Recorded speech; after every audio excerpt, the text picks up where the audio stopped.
Nunca fue un secreto para mí, aunque nadie lo supiera. Había una manera particular en la que el mundo se ordenaba cuando Laura estaba cerca. No era un destello ni una epifanía, apenas un ajuste silencioso, como si la ciudad respirara con más paciencia y los semáforos tardaran un par de segundos más en ponerse en amarillo para darnos tiempo a cruzar. En el instituto nos sentábamos dos filas separadas, yo junto a la ventana y ella pegada a la pared del fondo, y bastaba que levantara la mirada de la libreta para saber que estaba ahí. Su risa me llegaba filtrada, como una música en otra habitación, y yo la atesoraba igual que otros guardan entradas de conciertos guardadas en una caja de zapatos. Éramos amigos, nada más, nada menos, el tipo de amistad que se construye sin darse cuenta. Trabajos en grupo, una broma compartida, el intercambio de apuntes en medio de un examen y una promesa tácita de que el mundo fuera de clase no nos iba a devorar todavía. Nuestros caminos se rozaban como trenes que pasan cerca sin tocarse. Recuerdo la primera vez que me pidió que la acompañara hasta la parada del bus porque estaba lloviendo. Llevaba un paraguas rojo con una varilla doblada que se empeñaba en corregir a golpes suaves contra la palma. El cielo estaba sucio, la lluvia fina, y la ciudad parecía haberse empañado por dentro. Caminamos despacio, con ese silencio torpe que a los 17 años no sabes si es complicidad o miedo a decir la palabra equivocada.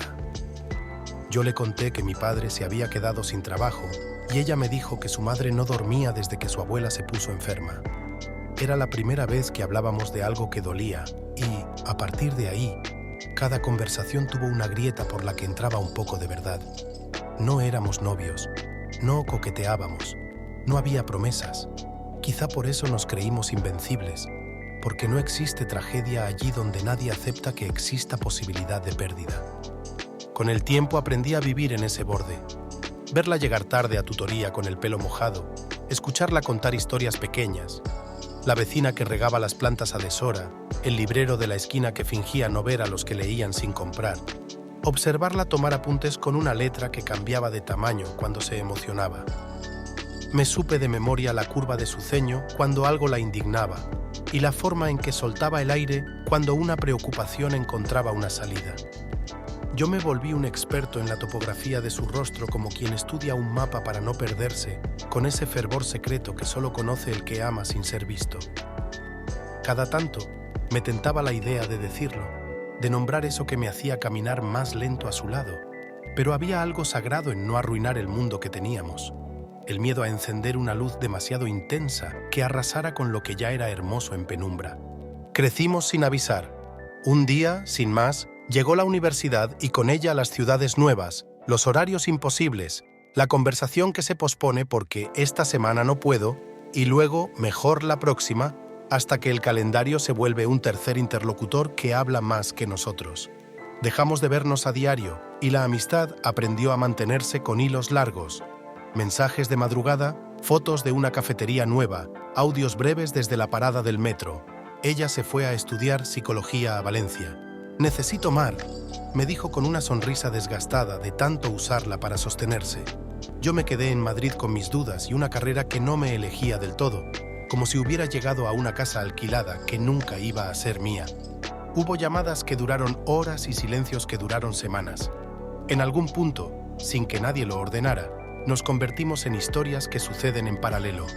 Hay un tipo de amor que no exige nada, que no firma contratos, que no pone relojes. Es un amor que sabe esperar sin prometerse nada a sí mismo, una paciencia que no pide recompensa. Así era lo mío por Laura, una fe muda en que su risa debía existir y que yo debía, como pudiera, merecer estar cerca de ella. Cuando salí de una entrevista de trabajo que me dejó esa sensación metálica en la lengua, ese sabor a fracaso que ni el café consigue borrar, abrí el móvil y le escribí sin pensarlo. «No me han cogido». Ella respondió en segundos. «Entonces no era tu sitio, llámame». Y la escuché caminar por su piso de estudiantes buscando un rincón sin eco para hablar. Hablamos de todo y de nada. De cómo a veces la ciudad parece exigir credenciales que no tenemos. De las personas que te miran como si tuvieran que aprobarte. Luego me contó que su abuela había fallecido una semana atrás y que la casa estaba llena de fotografías que parecían mirarlas a ella y a su madre con la paciencia antigua de lo que ya ha vivido demasiado. «No sé cómo se hace esto de despedirse», dijo, Y yo me vi diciéndole que la despedida es un idioma que todos aprendemos a pronunciar con el tiempo, aunque nos tiemble la voz. Hubo veranos en los que volvimos a coincidir en la misma ciudad por semanas. Íbamos a la piscina municipal con toallas que olían a cloro y bocadillos envueltos en papel de aluminio. Hablábamos de lecturas que nos cambiaban de sitio por dentro, de películas que nos encontraban en la butaca exacta, de profesores que daban la clase como si fuera un acto de magia y de otros que parecían pedir perdón por estar ahí. Recuerdo una tarde de agosto en la que se cortó la luz de golpe en el barrio y las casas se quedaron sin el zumbido de los aparatos. Salimos a la azotea a respirar. Madrid era una planicie de ladrillos y parabólicas, y en el cielo, extrañamente limpio, se dibujaba una luna casi entera. Laura comenzó a hablar de su miedo a la repetición, a convertirse en alguien previsible, y yo me descubrí contándole que a veces temía ser solo la versión amable de mí mismo, la que no molesta, la que no pide. «Tú también te mereces ser ruido», dijo, riéndose, y esa frase me acompañó años, como un timbre que te despierta a tiempo. Nunca dije lo que sentía. No por cobardía, o quizás sí, sino por esa lealtad extraña que uno desarrolla hacia los lugares donde ha sido feliz.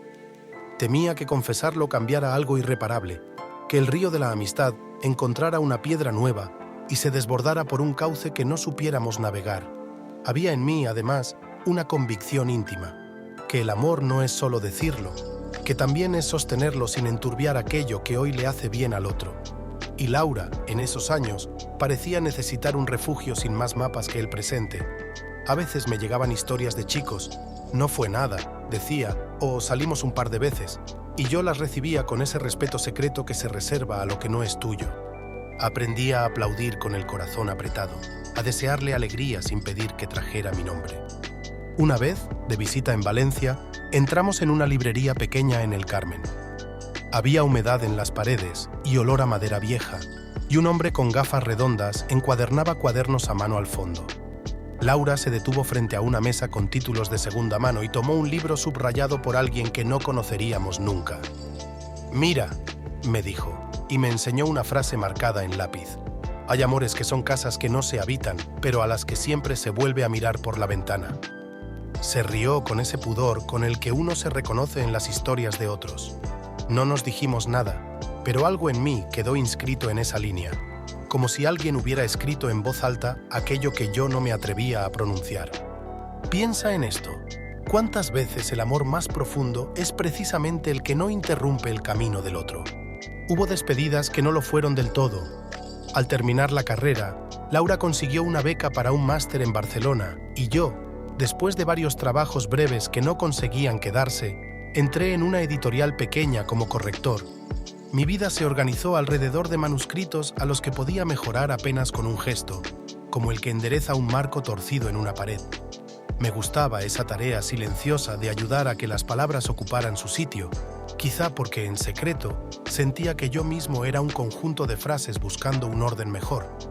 Con Laura nos vimos cada vez menos, pero cuando coincidíamos era como si el tiempo hiciera un hueco para nosotros. Una tarde de invierno quedó para un café cerca de Atocha. Llegó con un abrigo azul que le quedaba grande y las manos heladas. Hablamos de lo inmenso y de lo pequeño, de la impaciencia por hacer algo propio, del miedo a que los días fueran una cinta transportadora igual a sí misma, de si la terapia sirve para encender lámparas donde uno no sabía que había oscuridad. Con los años, aprendí a reconocer el lugar exacto donde la nostalgia podría haberme derrotado. Era fácil inventarse una épica con nuestro «¿qué hubiera pasado si?». Fácil construir monumentos a lo no vivido. Pero yo no quería eso. Prefería la verdad. Había elegido no decirlo. Había preferido cuidar la casa que teníamos desde afuera, antes que entrar derribando puertas. No sabía si estaba bien o mal. Sabía que era mi manera de quererla. A veces, sin embargo, me conmovía imaginar otra línea de tiempo. Una en la que en la azotea aquella de agosto me acercaba un paso más y le decía: «No sé vivir esto como amigo». En esa vida paralela, quizás nos besábamos, quizá nos perdíamos, quizá nos encontrábamos de otra forma. La imaginación es generosa con los valientes que no fuimos, pero también puede ser cruel con los que escogimos quedarnos. Me enseñé a mí mismo a cerrar la ventana de esa casa imaginaria con una sonrisa. Me gustaba mirar por ella, sí, pero también me gustaba volver a la mía con la certeza de que ese paisaje no iba a dictarme el presente. «Estoy pensando en irme a trabajar fuera un tiempo», me dijo en un audio una primavera.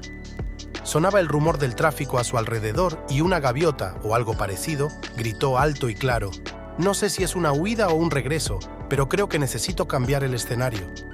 Yo detuve el paso en la Gran Vía, apoyé la espalda en una farola y escuché 2 veces. Le respondí esa misma tarde. Le dije que la ciudad no te salva, pero a veces te da permiso para volver a empezar sin testigos, y que si era lo que su cuerpo le pedía, que escuchara. Le mandé enlaces de cosas que había leído sobre Lisboa, sobre Berlín, sobre ciudades donde un idioma extraño puede ser también una casa en construcción. Me dio las gracias con esa gratitud suave que ella tenía para la gente que quiere con cuidado.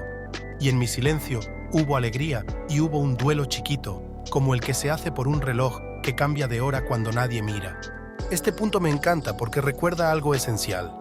A veces amar es no interponerse, dejar que el otro encuentre su mapa aunque el camino lo aleje de ti. El día que se fue, me envió una foto desde la estación. Una maleta color mostaza, unos cascos enredados, un libro abierto por la mitad, como si la historia esperase su regreso. «Te escribo cuando llegue», prometió. Y lo hizo.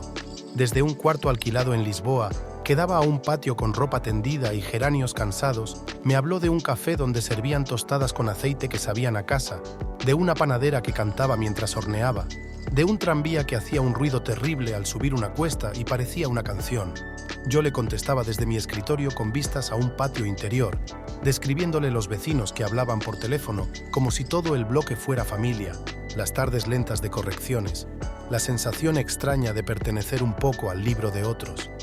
Éramos, de nuevo, cartas cruzadas, ventanas abiertas.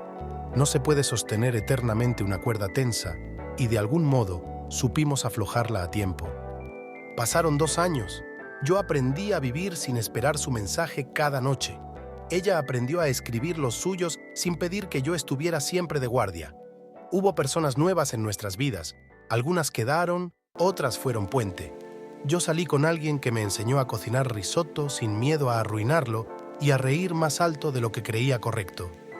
Ella me contó de una chica que conoció en un taller de fotografía. «Tiene una manera de mirar el mundo que me coloca las cosas», dijo, y en su voz reconocí una felicidad que me alegró honestamente, como uno se alegra por las lluvias que caen donde hacen falta. Nuestra relación, ese hilo largo, se volvió una cuerda amable que ya no necesitaba tensión para existir. Nos queríamos desde esa distancia bien aprendida, con la fidelidad extraña del que comparte un idioma raro que no hace falta traducir. A veces la memoria es una casa con habitaciones que solo visitas cuando necesitas volver a ser alguien que fuiste. Yo entraba en las mías con cuidado, tocando las paredes, sin encender todas las luces, porque sabía que ahí vivían versiones mías que aún esperaban un gesto que no iba a llegar. No era tristeza, era respeto. De Laura guardaba la manera en que guiñaba un ojo cuando quería quitar hierro a una preocupación, la forma en que su mano izquierda buscaba el pelo detrás de la oreja cuando algo le daba pudor, el modo en que rescataba frases hermosas de libros y las pegaba en la nevera con cinta adhesiva como quien deja migas de pan para no perder el camino. Me volví creyente de la liturgia de los detalles. Un mechón rebelde, una carcajada que estalla tarde, una tarde de cine vacía con olor a butaca lavada. A falta de confesión, esa fue mi oración. Piensa en esto. ¿Y si la plenitud también consiste en honrar los amores que no exigieron convertirse en historia? Fue entonces cuando llegó el mensaje que no esperaba. «Estaré en Madrid el mes que viene. ¿Nos vemos?» La pantalla brillaba en la madrugada como si la pregunta fuera un faro que de pronto se encendía.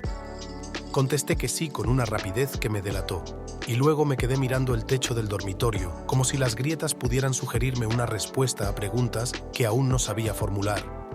¿Qué se dice después de tanto? ¿Cómo no traicionar el lenguaje cuidado que habíamos creado? ¿Qué hacer con las esquinas del pasado que aún podían cortar si se tocaban sin guantes? Cuando nos encontramos, el otoño había decidido llegar con hojas serias y viento discreto. Quedamos en el Retiro, cerca del estanque, porque a los dos nos gustaba sentarnos a ver pasar a la gente como quien ve una obra de teatro en la que nunca te llaman a escena. Laura llevaba un jersey color mostaza, La coincidencia con su antigua maleta me hizo sonreír por dentro, y un flequillo nuevo que la hacía parecer otra sin dejar de ser ella. Nos abrazamos con esa timidez de los que guardaron demasiado tiempo una carta que por fin pueden abrir. Y la risa llegó a rescatarnos como siempre. Caminamos entre árboles que parecían decirnos: «Lo habéis hecho bien, habéis crecido». Y nos contamos los últimos meses con la economía de los que no quieren llenar de ruido lo que merece quietud. Me habló de su trabajo como terapeuta, de cómo a veces se le quebraba la voz cuando alguien le contaba algo que le dolía, de su aprendizaje de no convertirse en salvavidas, sino en linterna. Yo le hablé de la editorial, de un libro que me había hecho llorar mientras quitaba comas, de una autora que me enseñó a no corregir la respiración ajena. Nos sentamos en un banco. Hizo un gesto con la mano como si espantara una mosca invisible y dijo: «Tenía miedo de verte y descubrir que no quedaba nada. Y resulta que queda una casa». Le respondí que a mí me pasaba igual, que había ensayado frases para el caso de que el silencio fuera demasiado grande y que ahora me encontraba desarmado de guiones. Este punto me encanta porque subraya una verdad suave. Los vínculos auténticos no viven de la intensidad, viven de la continuidad. La conversación derivó hacia lugares que hubiéramos evitado años atrás. Hablamos de nuestras parejas, de las rupturas pequeñas que se encadenan hasta parecer grandes, de la alegría de descubrir que un día ya no duele, de la culpa inútil que uno siente por haber dejado de sufrir.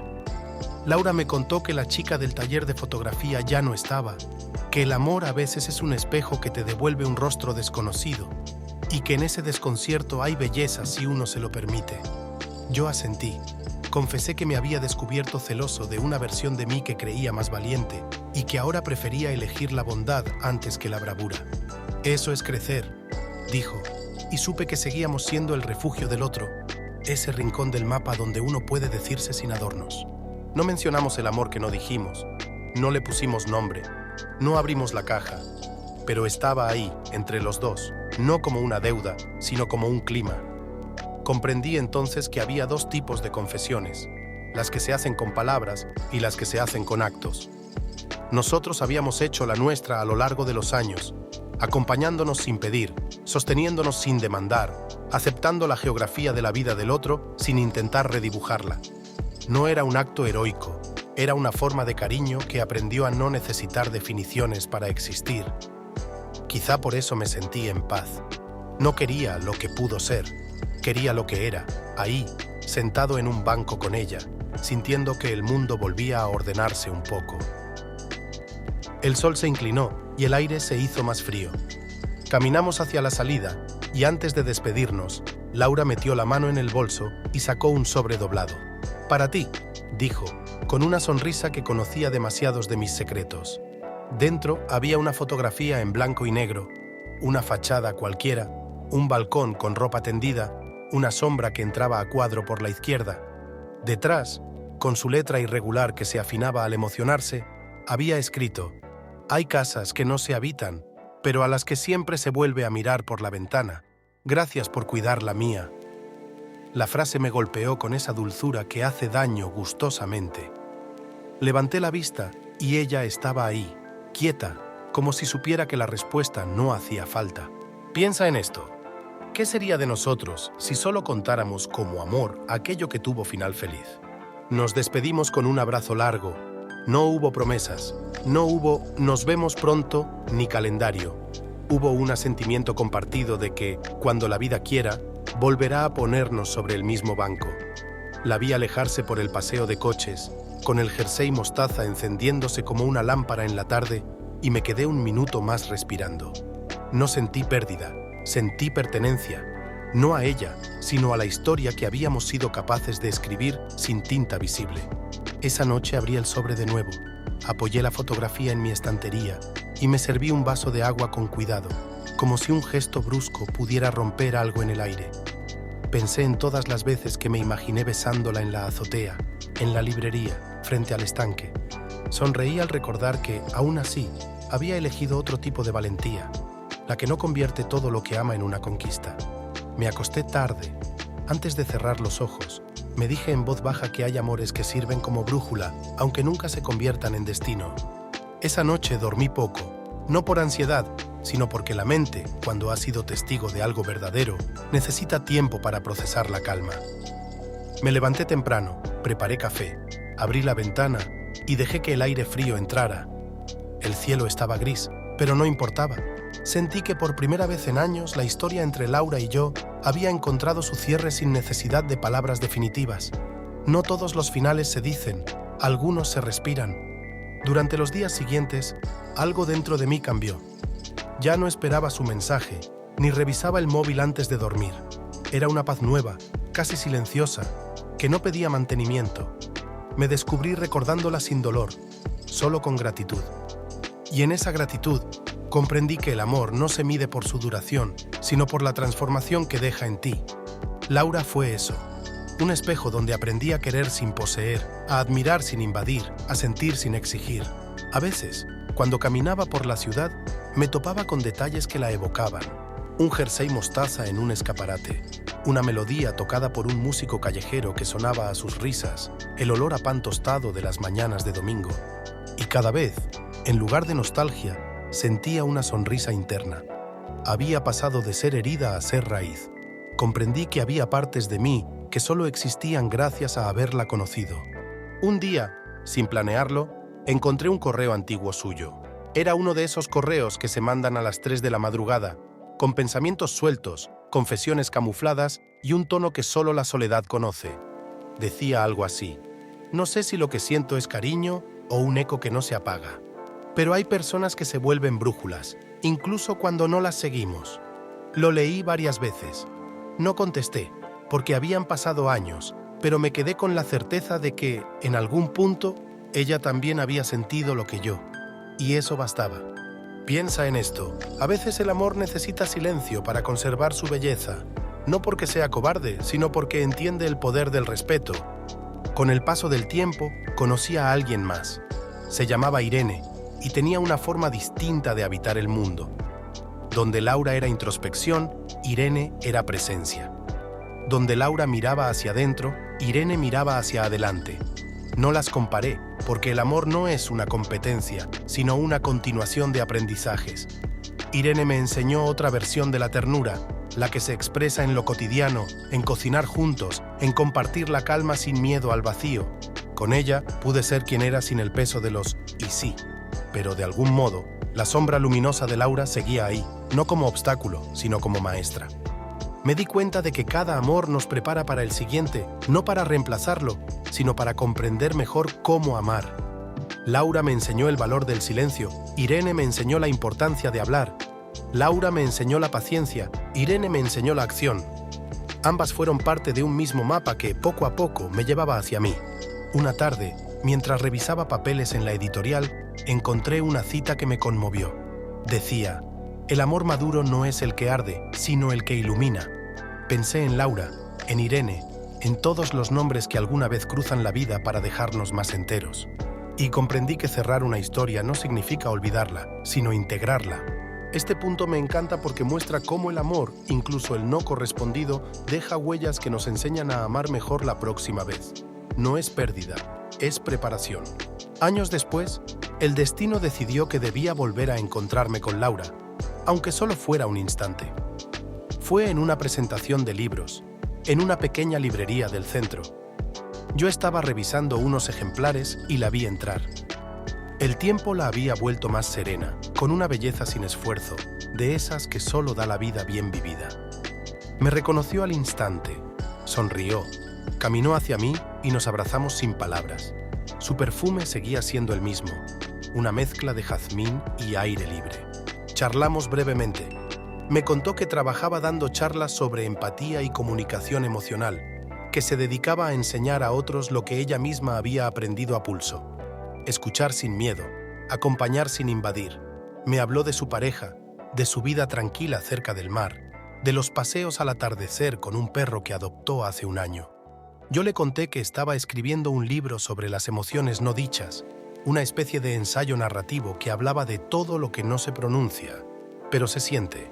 Nos reímos al descubrir que otra vez caminábamos en la misma dirección, aunque por caminos diferentes. Nos despedimos con una mirada que lo decía todo, que la historia ya había cumplido su propósito, que lo nuestro no necesitaba cierre porque nunca se abrió del todo. Ella salió de la librería y por un momento el aire olió otra vez a aquel verano en la azotea, pero ya no dolía. Era como escuchar una canción vieja que alguna vez te rompió y ahora solo te hace sonreír. Piensa en esto. Los amores que no se confiesan a veces son los que más nos enseñan a amar, porque no buscan resultado, buscan comprensión. Esa noche escribí las últimas páginas de mi libro. En una de ellas, sin decir nombres, dejé una frase. Hay personas que llegan para recordarte que el amor no siempre necesita promesa. A veces basta con presencia. No sabía si Laura llegaría a leerlo alguna vez, pero no importaba. La historia ya estaba escrita y lo estaba en mí. El libro salió meses después. Fue modesto, pero sincero. Una tarde recibí un mensaje de un número desconocido. Era una foto del libro subrayado, con un texto breve. Gracias por poner en palabras lo que muchos callamos. L. No necesitaba más. Supe que era ella. Y sonreí, porque a veces las palabras encuentran su camino incluso cuando los corazones decidieron hace tiempo no buscarse. Pasaron los años y mi vida siguió su curso. Me mudé de ciudad, cambié de trabajo, adopté un gato que se dormía siempre sobre mis manuscritos. Pero, de vez en cuando, en las noches tranquilas, al cerrar los ojos, volvía esa sensación leve, esa certeza de que hay historias que no se borran porque no quieren hacerlo. No necesitan ser revividas, solo recordadas con ternura. En una entrevista, alguien me preguntó cuál era mi definición del amor. Pensé en Laura, en Irene, en todos los fragmentos que me habían construido y respondí: el amor es la capacidad de desear el bien del otro incluso cuando su felicidad no te incluye. Y sentí que esa frase no la dije yo, la dijimos todos los que alguna vez amamos en silencio. Este punto me encanta porque revela el verdadero cierre emocional, el momento en que transformas lo que dolió en algo que enseña. Esa misma noche, recibí una carta sin remitente. Era breve. Te vi hace unos meses en la librería. Quería decirte que también aprendí a mirar por la ventana, sin esperar que me miren de vuelta. Gracias por ser parte de mi historia. La letra era familiar, firme, segura. No necesitaba firma, era ella. Lloré un poco, pero no de tristeza. Lloré de gratitud, por el tiempo, por la vida, por la magia de los encuentros que no terminan del todo. Pegué la carta en mi cuaderno de notas, justo al lado de otra frase que había escrito hacía años. Cierra con el corazón, no con la boca. Y esa noche dormí en paz.